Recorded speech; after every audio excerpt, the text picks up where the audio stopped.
بسم اللہ الرحمن الرحیم۔ نبی کریم صلی اللہ علیہ وسلم کا ارشاد ہے کہ جو شخص قصداً بلا کسی شرعی عذر کے ایک دن بھی رمضان کے روزے کو افطار کر دے، غیر رمضان کا روزہ چاہے تمام عمر کے روزے رکھے، اس کا بدل نہیں ہو سکتا۔ نبی کریم صلی اللہ علیہ وسلم کا ارشاد ہے کہ جو شخص قصداً بلا کسی شرعی عذر کے ایک دن بھی رمضان کے روزے کو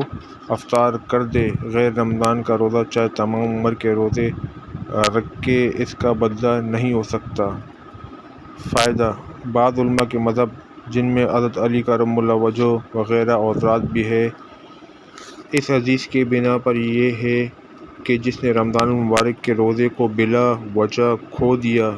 اس کی قضا ہو ہی نہیں سکتی، چاہے عمر بھر روزہ رکھتا رہے۔ مگر جمہور فقہا کے نزدیک اگر رمضان کا روزہ رکھا ہی نہیں تو ایک روزے کے بدلے ایک روزے سے قضا ہو جائے گی، اور اگر روزہ رکھ کر توڑ دیا تو قضا کے ایک روزے کے علاوہ 2 مہینے کے روزہ کفارہ کے ادا کرنے سے فرض ذمے سے ساقط ہو جاتا ہے۔ البتہ وہ برکت اور فضیلت جو رمضان المبارک کی ہے آج نہیں آ سکتی، اور اس حدیث پاک کا مطلب یہی ہے کہ وہ برکت آج نہیں آ سکتی